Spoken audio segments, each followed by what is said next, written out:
Je précise d'entrée de jeu que si vous voulez une réponse à la fin, vous risquez d'être déçu. Il n'y en a aucune. J'étais stagiaire chez Nickelodeon pour 1 an, en 2005, lors de mes études d'animation.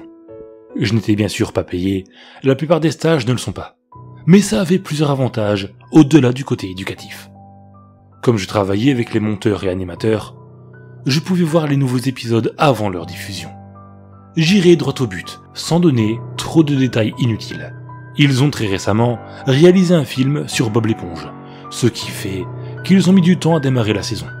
Mais le délai a été prolongé pour des raisons bien plus troublantes. Il y a eu un problème avec la saison 4, qui traumatise encore aujourd'hui ceux qui en ont été témoins. J'étais dans la salle de montage avec 2 autres stagiaires, les animateurs principaux ainsi que le monteur son afin de procéder au Final Cut. Nous venions d'obtenir la copie censée être Fear of a Krabby Patty, et nous sommes assis devant l'écran de contrôle.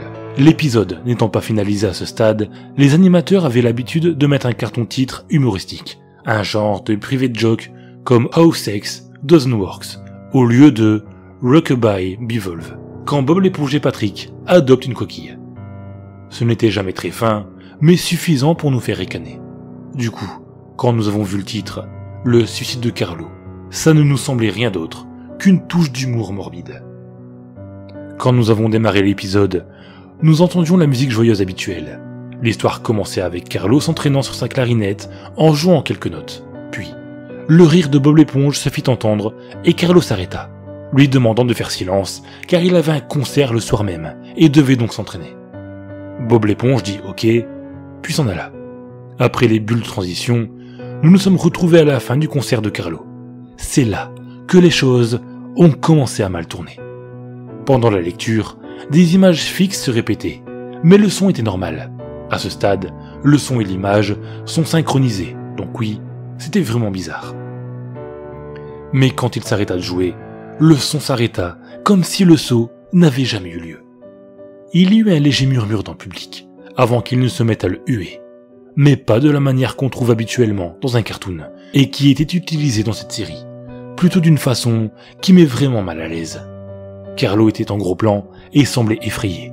Puis, la caméra se centra sur Bob, et il huait aussi, d'une manière qui lui était très inhabituelle. Mais le plus étrange était qu'il avait des yeux hyper réalistes, très détaillés. Pas une image du réel, mais bien plus réaliste qu'une image de synthèse. Les pupilles étaient rouges, nous nous sommes regardés mutuellement et étions très mal à l'aise. Mais comme ce n'était pas nous qui écrivons les scénarios, nous n'avions pas à nous interroger à propos des effets sur les enfants. L'image revint sur Carlo, assis sur son lit, et semblant très déprimé. Il faisait nuit par la fenêtre, c'était donc peu après le concert. Bizarrement, à cet endroit, il n'y avait pas de son. Absolument aucun. Pas même le bruit de fonctionnement d'un haut-parleur allumé, mais inactif. Comme s'ils étaient éteints. Bien que leur statut montrait qu'ils étaient bel et bien allumés. Il était juste assis là, clignant des yeux pendant 30 bonnes secondes, puis se mit à pleurer doucement. Il mit ses tentacules sur ses yeux, et pleura encore pendant 1 minute, pendant lesquelles le son du background devint de plus en plus fort, tout en restant à peine audible, ressemblant à une brise dans une forêt. Puis, la caméra zooma lentement sur son visage. Par lentement, je veux dire que c'était à peine perceptible.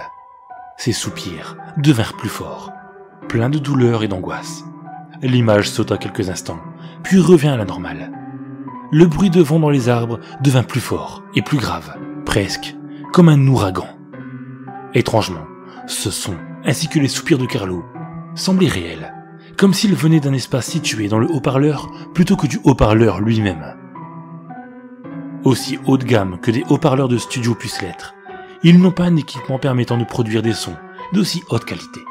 En plus du son de vent et de soupirs, on pouvait entendre un rire très faible, qui revenait par intervalles et durait moins d'1 seconde. C'était donc difficile de le repérer. Cela dura 30 secondes, après lesquelles l'écran se flouta et se mit à sauter. Puis quelque chose vint comme un flash, comme si une trame avait été remplacée. Le monteur mit sur pause et rebobina image par image. Ce qu'il vit était horrible. C'était une image d'un enfant mort qui ne devait pas avoir plus de 6 ans. Le visage était ensanglanté et un œil était exorbité. Il était en sous-vêtements, éventré, avec ses entrailles à côté de lui. Il était sur une sorte de pavement qui était probablement une route. Le plus dérangeant est qu'on voyait l'ombre du photographe. Ce n'était pas la photo d'une scène de crime. Il n'y avait aucun marquage, et l'angle n'était pas celui pris habituellement pour conserver des preuves, comme si le photographe était le responsable de la mort de l'enfant. Nous étions horrifiés. Mais avons continué, pensant que c'était juste une blague de très mauvais goût. L'écran revint sur Carlo, pleurant plus fort qu'avant, avec la moitié de son corps à l'image. Il semblait à présent que du sang coulait de ses yeux. Le sang semblait lui aussi très réaliste, comme si vous pouviez en avoir sur les mains en le touchant. Le souffle était maintenant encore plus présent. On pouvait même entendre des branches se casser. Le rire, un baryton profond, revint plus fréquemment. Après 20 secondes, l'image sauta à nouveau et revint sur une image fixe. Le monteur était réticent à revenir en arrière, et nous aussi l'étions. Mais il savait qu'il devait le faire. Cette fois, la photo semblait être celle d'une petite fille, du même âge que l'autre enfant. Elle gisait sur le ventre avec une mare de sang tout près d'elle. Son œil gauche était exorbité et elle était presque nue. Elle était vidée de ses entrailles. Encore une fois, on pouvait voir l'ombre du photographe, très similaire à celle vue la première fois. J'ai dû ravaler mon vomi, et une stagiaire, la seule femme présente, est sortie de la salle. Puis, la lecture a repris. 5 secondes après la photo, Carlo était silencieux, et le son était muet, tout comme au début de la scène. Il enleva ses tentacules de ses yeux, qui étaient hyper réalistes, tout comme ceux de Bob vus au début. Ils étaient sanglants et pulsatiles. Il fixait l'écran comme pour regarder le spectateur. Après 10 secondes, il se mit à pleurer, cette fois sans couvrir ses yeux. Le son était perçant et fort, et nettement plus effrayant, car désormais mixé avec des cris. Les larmes et le sang coulaient vraiment vite. Le bruit de vent revint, ainsi que le rire, et cette fois, la trame fixe dura environ 4 images. L'animateur stoppa à la 4e et revint en arrière. Cette fois, c'était la photo d'un garçon d'à peu près le même âge, mais la scène était différente. Les entrailles étaient tirées par une grande main. L'œil droit était exorbité et sanglant. L'animateur relança le film. C'était difficile à croire, mais la trame suivante était différente. Nous ne savions pas trop en quoi. Il alla à la suivante, même chose. Il revint à la première, et il eut le tout plus rapidement. Je vomissais sur le sol. Le reste de l'équipe eut un haut le cœur. Les 5 trames n'étaient pas comme si c'était des photos différentes. Elles étaient lues, comme si c'était celle d'une vidéo. Nous voyons la main bouger. L'œil de l'enfant la regardait, puis 2 trames de l'enfant, clignant des yeux. Soudain, le monteur son nous dit d'arrêter. Il devait appeler le réalisateur pour qu'il voie ça. Monsieur Hillenburg arriva 15 minutes plus tard. Il était agacé et demandait pourquoi on l'avait fait venir. Le monteur s'est contenté de continuer l'épisode. Après que les quelques trames furent montrées, il y eut un grand cri, puis plus de son. Carlo regardait le spectateur en gros plan pendant 3 bonnes secondes. La caméra dézooma et la voix grave dit « Fais-le ». Carlo prit un fusil, le mit dans sa gorge et pressa la détente. Du sang réaliste et des morceaux de cervelle giclèrent sur les murets de son lit, et il fut projeté en arrière avec le recul. Les 5 dernières secondes montraient son corps gisant sur le lit, sur le côté, un œil exorbité sur ce qui restait de sa tête sur le sol, tout blanc. Puis, l'épisode se termina. Monsieur Hillenburg se mit en colère. Il demanda ce qui s'était passé. La plupart des gens avaient quitté la salle. Il restait juste une poignée d'entre nous pour revoir le tout. Le revoir une deuxième fois a juste servi à imprimer pour de bon les images dans ma tête et me provoquer des cauchemars pour encore longtemps.